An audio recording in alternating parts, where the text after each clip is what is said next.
It takes a brave and independent mindset to go tiny. If you are trying to figure out your tiny pivot, this podcast is here to inspire and connect you with the other unconventional, gritty, inspirational people within this community. I am Laura Lynch, your tiny house friend and host. On this show, we are always going to come back to money because as a financial planner, this is the question I hear the most. How do I make this work for me financially? Well, that's my jam, so jump in, let's go. New episodes drop every Thursday.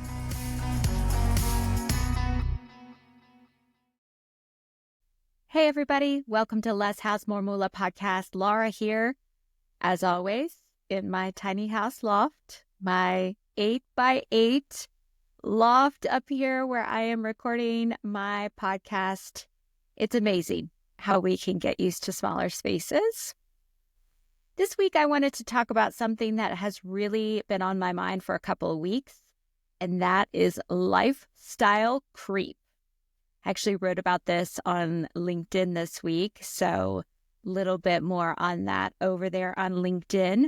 But I found this headline really interesting. The National Retail Federation says holiday season was a notable success as consumers came out to spend.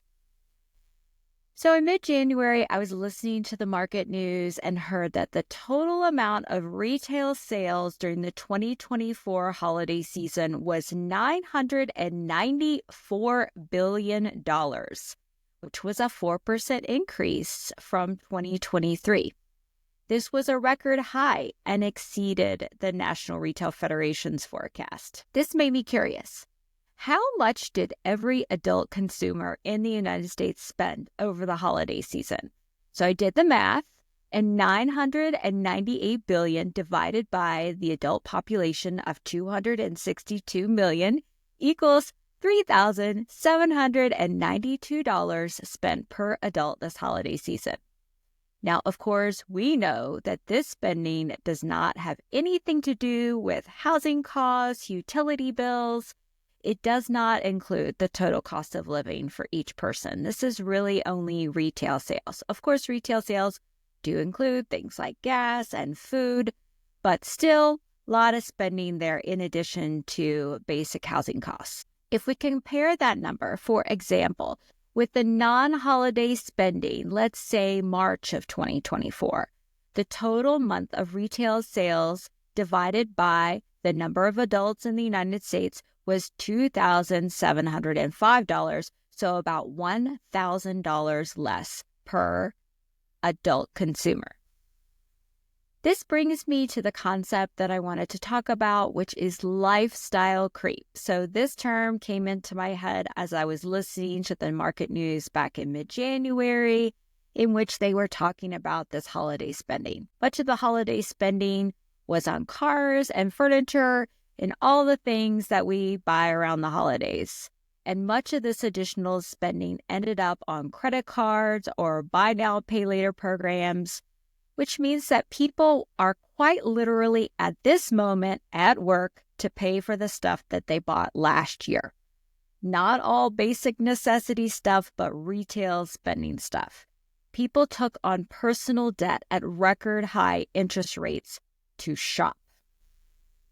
So back to it. According to Investopedia, lifestyle creep is when our standard of living rises alongside our discretionary income, and soon enough, former luxuries become new necessities. It happens little by little, without you really realizing it. It sneaks up on you. With lifestyle creep, it's not just that you're spending more money, it's that it sneaks up on you, and since you don't realize it, you're not really enjoying it. So some examples that Investopedia gives include eating out or getting food delivered so frequently that it doesn't feel special anymore, filling up our closet with so much stuff that it becomes overwhelming, buying stuff that we don't really enjoy on Instagram or TikTok or wherever it is that we shop online, buying video games that we don't play or media that we don't watch, having so many subscriptions that we can't really enjoy them all, buying or renting more house than we can actually enjoy, and sinking so much money into a hobby or travel that it doesn't even really feel special. So let's be kind. I would love to start every conversation about consumer spending with the idea that there are good intentions underlying our spending.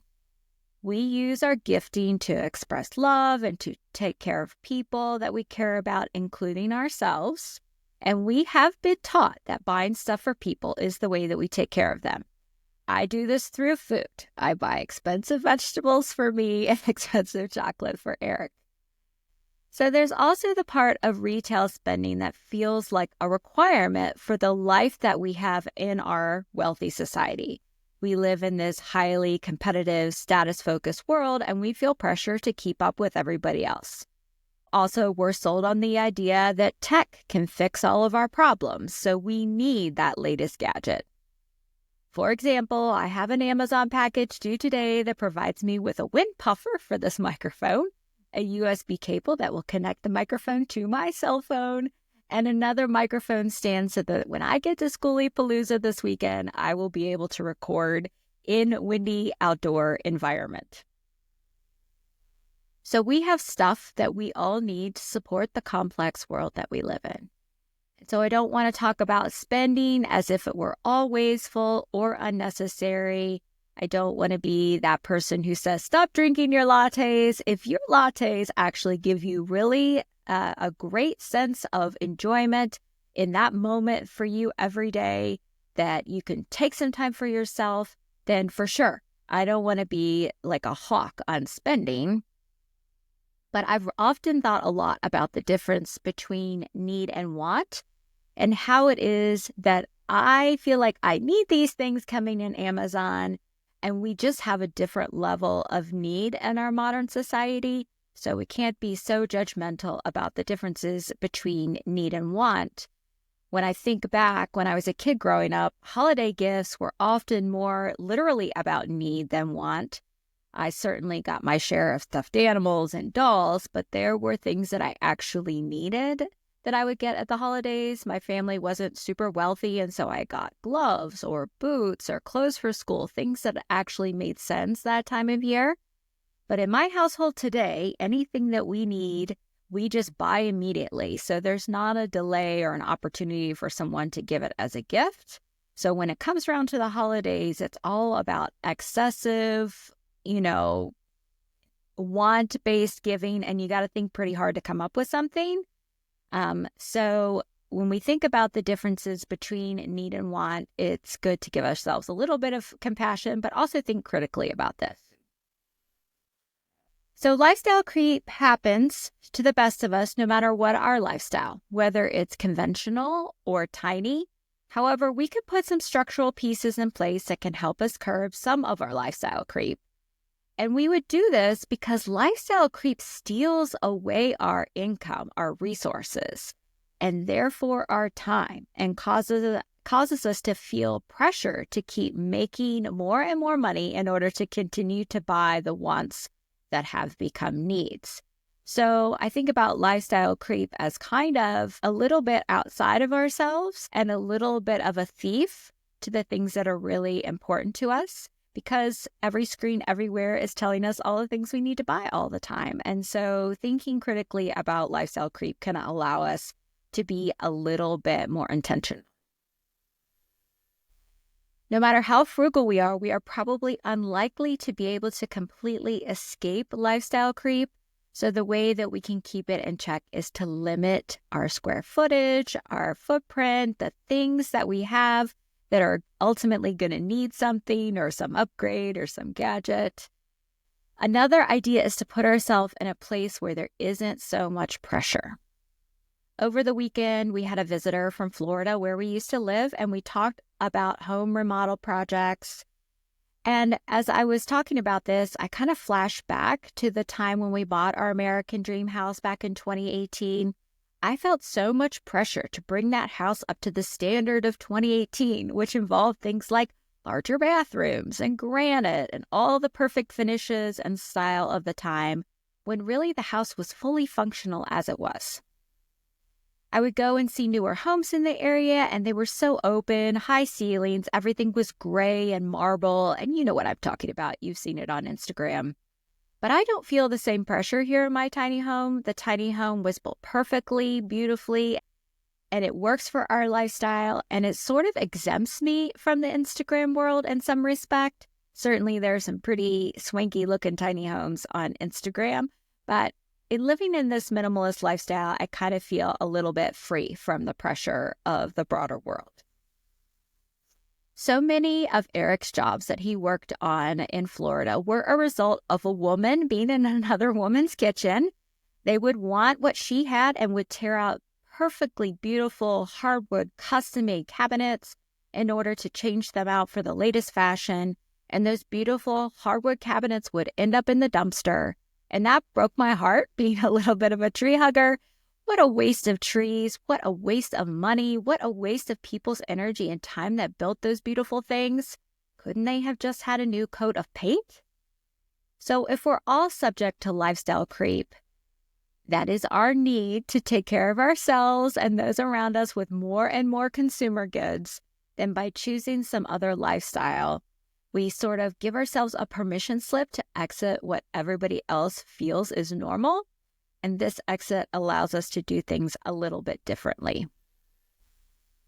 And that differently means that we can get to do things with intention. If we're going to spend money on things beyond our actual needs of housing, food, utilities, and saving for something really important like time to go outside, then let's at least enjoy the spending to the fullest. Let's dedicate our spending to what brings us actual joy. Perhaps giving money to a dog or a human shelter brings you more joy than buying your sister another Lilly Pulitzer bag. Maybe treating your family to a meal out is no longer special because you do it every week there is a Friday. So what's another way to make your family members feel special? Perhaps an hour of active listening and asking questions? Perhaps adding to our savings account actually makes us feel a lot safer than buying the latest Ring doorbell. Perhaps shelling out the income from the job we no longer love to the heating and cooling bill for the 3,000 square foot house isn't as fulfilling as selling the house and launching a small business. If you aren't sure how your spending could bring you joy, you could take my values quiz at thetinyhouseadvisor.com. Thank you for thinking about lifestyle creep with me today. Please share this episode with a friend who is thinking a little differently like we are. I'm off to Schoolie Palooza, hopefully to gather some great conversations for the podcast. I would love to hear from you. Make sure you take that opportunity to click that link and send me a text if there's something that you have enjoyed or something that you would like to hear. Hey, thank you for taking the time to listen to Less House, More Moola. I have another free resource on my website for you, the Unconventional Values Quiz. In just 2 minutes, you can pinpoint your style of freedom seeker, security guardian, adventure enthusiast, or community builder. Check it out at thetinyhouseadvisor.com. And one more thing. Podcasts don't have algorithms like social media does. They only grow by word of mouth and reviews. If this podcast is helpful to you, would you please post a review on your podcast app and tell a friend who is trying to live a values-based life? It would totally make my day. Please see the show notes for an important disclosure regarding the Tiny House Advisor LLC in this episode.